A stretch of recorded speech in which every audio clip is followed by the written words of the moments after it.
Espíritu eclesial franciscano. Muchos grupos heréticos de la Edad Media pretendían volver al Evangelio y lo esgrimían como arma frente a una iglesia profundamente necesitada de reforma. En cambio, Francisco, conducido por el Espíritu, sometió desde el comienzo su proyecto de vida a la aprobación de la iglesia. Aunque en su tiempo la Iglesia se hubiera apartado tanto del Evangelio, para Francisco continuaba siendo guardiana e intérprete de la palabra de Dios. Francisco lee esa palabra en la Iglesia y quiere vivir dentro de ella. Es históricamente inexacto que San Francisco hubiera estado en conflicto con la Iglesia, como lo han afirmado algunos franciscanistas, como Paul Sabatier. También hay que afirmar que las relaciones entre Francisco y la Iglesia iban más allá de lo jurídico y formal, es decir, que no se limitaban al campo de la obediencia y de la ortodoxia o pureza de doctrina.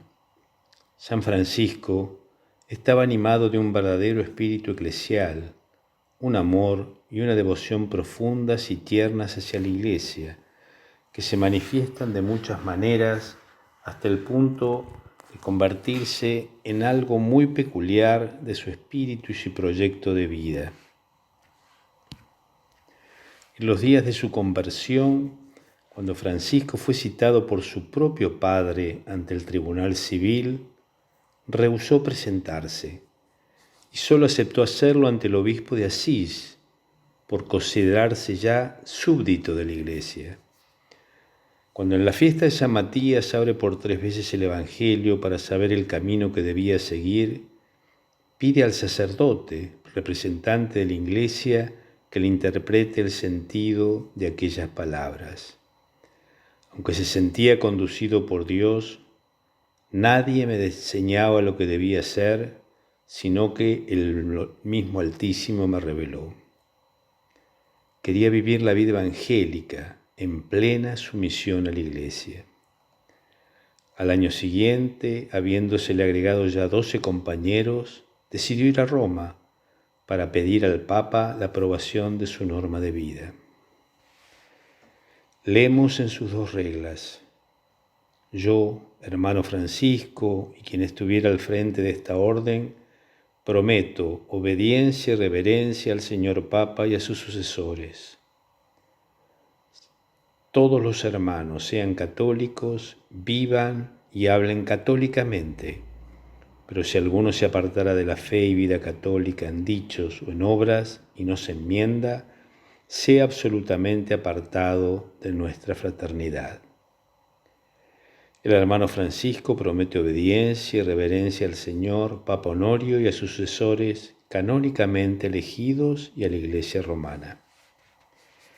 En el capítulo 2 de la misma regla pone como condición para ingresar en la orden el profesar plenamente la fe católica y estar instruido en la religión y en los sacramentos de la Iglesia.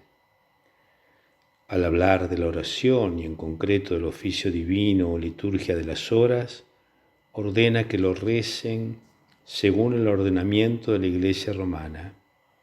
Al hablar del ministerio de la predicación ejercido por los hermanos, determina lo siguiente: no prediquen en la diócesis de algún obispo cuando por él le fuera contradicho. Y a los ministros generales les dice: pidan al señor Papa, uno de los cardenales de la Santa Iglesia Romana, que sea gobernador, protector y corrector de esta fraternidad, para que, siempre súbditos y sujetos a los pies de la Santa Iglesia, firmes en la fe católica, guardemos el Santo Evangelio. Francisco estaba animado del mayor respeto y veneración por toda la jerarquía de la Iglesia, porque ve en su ministerio al ministerio mismo de Jesucristo, que sigue actuando a través de la Iglesia. Por eso lo llama mis señores. Pero su amor y veneración no se limita a la jerarquía. se extiende a todos los aspectos y manifestaciones de la vida de la Iglesia, su palabra, sus sacramentos, los templos, los objetos dedicados al culto. Es conmovedor su amor por las capillas abandonadas, así como sobre todo por los miembros más débiles y desvalidos del cuerpo de Cristo, los leprosos, los mendigos, los pobres.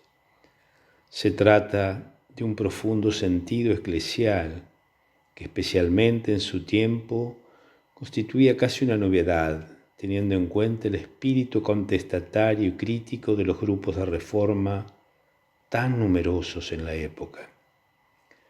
Esto explica a su vez el apoyo y el amor paternal de papas, cardenales y obispos hacia Francisco y su obra.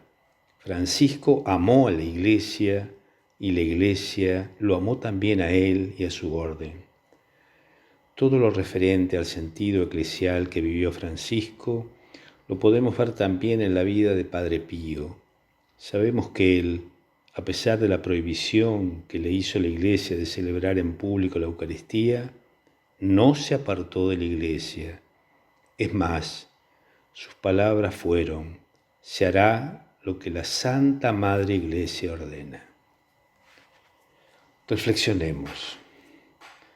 Como vimos, en la Edad Media surgen muchos movimientos pauperísticos que actúan de manera contestataria a la Iglesia. Hoy, ¿cómo es mi posición frente a la Iglesia? ¿Soy contestatario? ¿Me paro con una actitud extremadamente crítica, destructiva frente a la Iglesia? ¿Soy consciente de que cuando hablo de Iglesia me estoy incluyendo o tiendo a hablar de Iglesia solo en referencia a la jerarquía? Vimos el amor de Francisco por la Iglesia en su totalidad, templos, capillas, objetos, pero en especial por los más débiles y desvalidos, los pobres, los mendigos y leprosos. ¿Cuál es mi sentimiento frente a estas personas? ¿Qué siento frente a la realidad de pobreza y abandono que vivimos hoy? ¿Qué puedo hacer para cambiar esta realidad? ¿Estoy dispuesto para jugarme a cambiarla? Francisco experimentó un verdadero sentido eclesial. Esto es saber qué es lo que en realidad significa ser iglesia, y esto hizo que lo apoyaran, como grupo, comunidad. ¿Buscamos la unidad, el apoyo de la Iglesia? Continuaremos. Paz y bien en nombre de la animación de los grupos de oración del Padre Pío en Argentina.